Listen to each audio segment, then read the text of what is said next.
This guy, man. This guy. You know, ever since I stepped away from reviewing and reacting to music and stuff, I've been grateful for one thing in particular. And that's the fact I don't have to listen to a lot of music again. I'm not really stranglehold to listen to things I really don't like anymore. I would consider Jack Harlow one of those things. That brother is a description of that to a T. Jack Harlow is a state of Kentucky native that, if I'm being honest, he has really been grinding in hip hop for years. And really until his hit song What's Poppin' came out, no one really knew who he was. I actually like What's Poppin'. I think it's a fun little song until you get to the remix. My God, is that something? His rise through the pandemic is quite interesting, as it seemed as though if he kept going and building off of the new found fame, he could possibly make a lane for himself in the pop rap music scene. And he did so. He built in 2020 with dropping 2 albums. It is funny that shortly after becoming famous, he grew a beard. Because let me tell you, the aura this guy received from just growing a beard needs to be studied. This guy, I feel like, just got forgiven for a lot of things because he has a decent beard and he looks good with it. Anyway, I say all this to give context that Jack isn't someone that I think majority of the population thought was truly mid at first until those albums dropped in 2020. Honestly, there was some real push behind him, and even though 2020 it wasn't stellar music he dropped, there was hope that, hey, this white boy could genuinely make some noise. I really want to jump ahead into 2026 and talk about the new project that Jack Harlow has just dropped, Monica. A neo-soul, jazz, rap, R&B, all that subgenre of things that you want to put into one, in which I don't think anyone expected Jack freaking Harlow, out of all people, to be dropping. I really don't want to make this into an album review, but I would just say it's mid. And honestly, I could go more into detail about why it's mid and all his performances on the record, but I want to make this video more about everything around Jack Harlow. I didn't think he would have the balls to really go this route. And I don't really want to go super work on y'all, but unfortunately, this does have to be brought up. White people in this genre of music are either very unique or they're very talented. I think about some of my favorite bands. Avid listener of neo soul and jazz rap and R&B. I've been listening to this since I was a teenager, when I really dove into it and really found out about it. And a bunch of my favorite artists and bands are white. I think of bands like Hiatus Coyote, Moonchild. Not a single ounce of melanin in those bands. And then there's guys who came out of the UK like Jordan Rakai, Zach Abel, Tom Misch. The UK guys really got me into the genre of music. That's really where I discovered it, from hearing a lot of the jazz rap records from Tom Misch, hearing a lot of the crazy neo-soul sounds from Jordan Rakai. I would genuinely cut on their records every day and just be fascinated with yo, how did they come up with this? Then I found out about Jay Dilla, and I was like, well, this makes sense. Then you got guys like Mac Ayers and Mac Miller, of course. Low-key, I want to add Tame Impala in this group because I think if he wasn't white, he would dead be making neo-soul. No joke. Leave a comment if you think he would be making neo-soul if he wasn't white. I'm just saying. I'm dead putting y'all on game right now. Y'all don't even know it. So all those names I've mentioned, if you want to dive deeper into the genre, take a listen to all those guys. I'm very sure you'll be impressed. The one thing I will say is that I never felt as though any of these white people were ever culture vulturing, were ever really just using their white likeness to get a head start in the game, as opposed to black creators and other black artists. It felt like they had some soul and some rawness to it. A lot of those guys I mentioned, they don't really have the cleanest sound ever. It feels as though some of the mistakes they make, they keep in to kind of show hey, this is what we're trying to do, and we're trying to come up with our own sound. And that's not to say that these guys haven't dropped stinkers. Hiatus Coyote has dropped my favorite album, probably of all time, with Choose Your Weapon. But they're next record after that is pretty bad, in my opinion. It kind of just becomes neo-soul slop.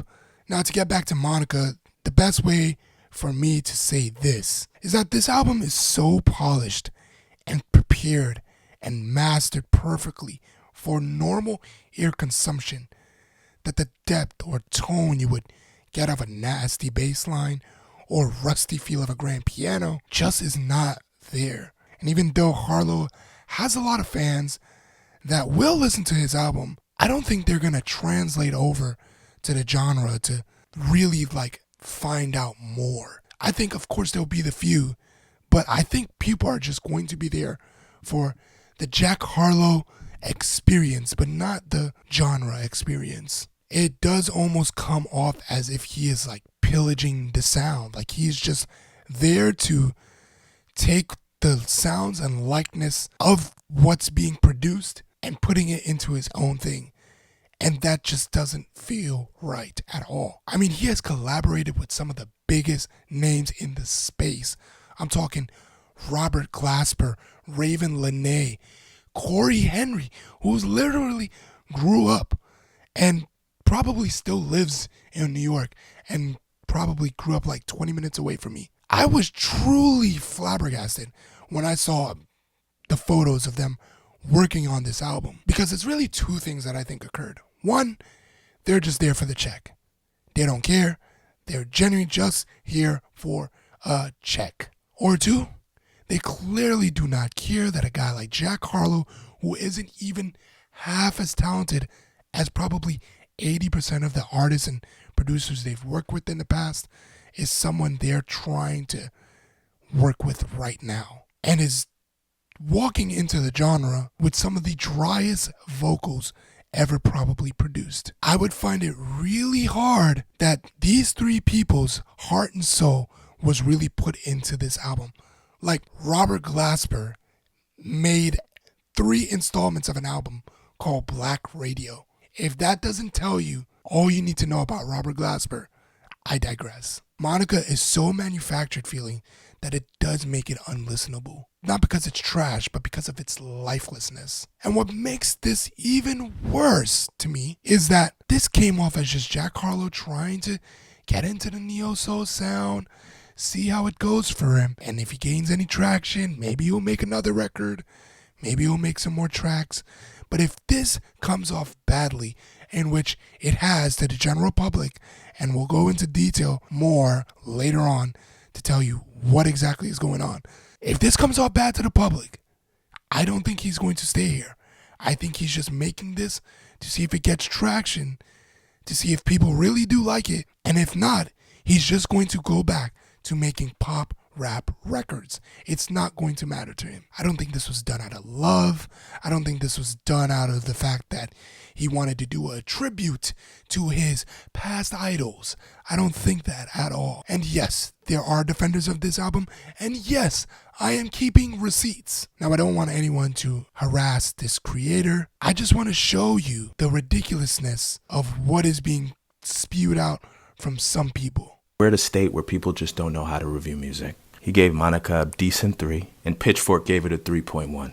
But here's the thing. Music review has reached this state where people are just constantly trying to one-up the last time people loved them, and they're talking out of the side of their neck, not realizing the best way to actually communicate to an album. Now, the number one mistake I've seen people make when talking about Monica is saying that it's in the vein of D'Angelo. This is an apples to oranges conversation. We need to keep it apples to apples, right? Pink Ladies, Honey Crisps. Kiss of Life by Sade is very much within the pocket that we would see Monica. It's not about going high or low. It's about staying right there. There must have been an angel by my side. Think about how Untitled starts and finishes, right? He comes out the gate below the pocket. Girl, it's only you. Have it your way. And if you want, you can decide. Right? By the end of the song, it's, I want to take you away from here, baby. The song is carried by the vocals. That would never be Monica. Right? Another better comparison would be Fall in Love. Lil Slump, fall in love. the things you do, right? They're staying in that pocket. It's not about going high. It's not about going low. When you think about his singing in this, it's more like J. Cole or Kanye or Drake very early on, very untrained. But like at the end of the day, it's about hitting a frequency, right? And if you really want to catch the vibe, you don't have to look any further than Robert Glasper. His fingerprints are all over it. If you go with an ah yeah, where Music Soul Child could go higher or lower, he sits right there in the pocket. A Better Than Imagined. Her has all the vocals. She does show it a little bit, but throughout she stays very much in that pocket. I'd say another really special one is Round Bow Sunlight. Now, the biggest point of contention and the time that most people make this face is when they say that the album is boring. But you would only say the album's boring if you're listening to it in the wrong time, in the wrong place, in the wrong state of mind. Imagine it's Sunday. You just got home from church and your mom is cleaning the house. This might be playing in the background. The second biggest point people make is that nothing stands out. Not the lyrics, not any one song. And that's the whole point. This whole album is like you chatting up a little ting, yeah? You're like, all I want to do is spend some time alone with you the way you want to, baby girl. You know what I'm saying? Like, you just, all of my friends, they just, you know what I'm saying? Like, they say I shouldn't fall in love, but, like for you, I do some. A lot of people think Jack Harlow's being disingenuous with this change. But if you listen to his music, you realize that he's been floating this sound across all of his albums. And he took his time, went to people like a Robert Glasper. He was very succinct in understanding where he wanted to go. And at the end of the day, I think he succeeded in that. Art is never bad. Beauty is in the eye of the beholder. Yeah, truly nasty stuff. Absolutely nasty. And just as an example, let's do digging. Let's do some digging. Because he mentioned Sade. And Sade, I love Sade. I love her music. I love a lot of her records. This ain't no comparison to Sade. This Monica album is not a comparison to Sade, even in the slightest, probably. But I'm going to take your word for it. I'm doing you a favor. I'm going to go on Pitchfork, and I'm going to look up what Pitchfork says about Sade's album and compare it to what Jack Harlow's 3.1 on Pitchfork says. Okay, well, I'm going to now see if Jack Harlow even clears anything Sade has ever done in her career. I'm going to look at pretty much all her albums here, see if they even come close to the 3.1 that Jack Harlow was even given. So let's go with Lovers Rock. I loved Lovers Rock, by the way. Great album. And this was in 2000. I think this was one of her last records, right? 8.7. So even Sade's last album is an 8.7. Okay. That's fine, And 8.7 is nothing to sleep at. But it ain't no 3.1, I tell you that. Stronger Than Pride. What did they give this? An 8.2. I agree, this is probably Sade's weakest work, but 8.2. 8.2. You don't say, huh? Okay, Diamond Life, 84. What were we saying for 84? Diamond Life. Okay, we have Love It Deluxe, which is probably her best work. They gave it a 9.3. Absolutely, 9.3. I would probably agree with that. Then we got Soldier of Love. Oh, she dropped that in 2010. Wow, what did they give Soldier of Love? I have to subscribe to find it. I have to subscribe to see it. Anything else I could see without subscribing? Promise? An 85? What are we saying? I need to subscribe to see it. Got it.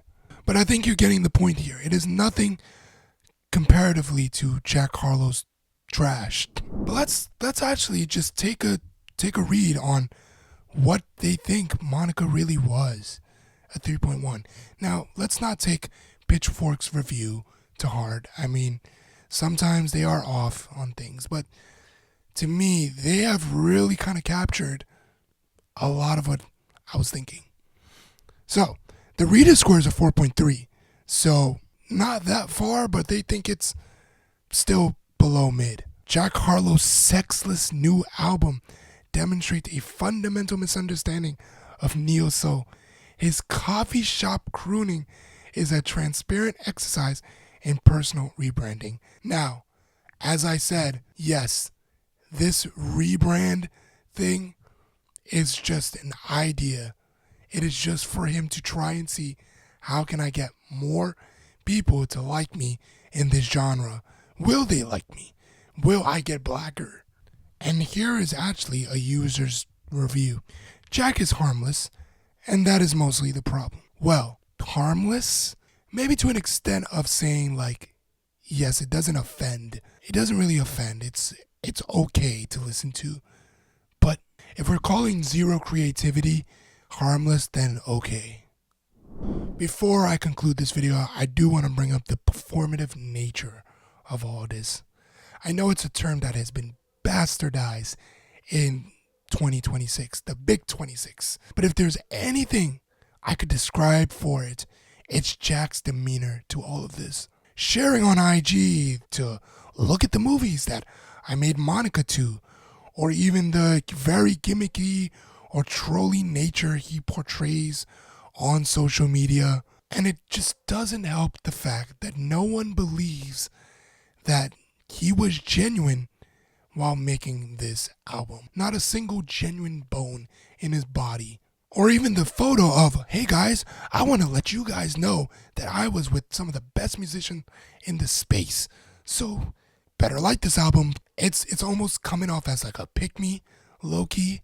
Like, you know that friend in school that always is going to be hanging out with you because they just want to be a part of the group, but they aren't really friends with you? That's what Jack Harlow comes off as. The guy who's not really fitting in here. He is just here to be a part of it because they're the quote unquote cool looking people. It's just too ridiculous for lifeless music, this whole gimmick. And hey, I am all for artists switching genres. I like to see artists attempt to switch genres, especially if I feel the emotion behind their music.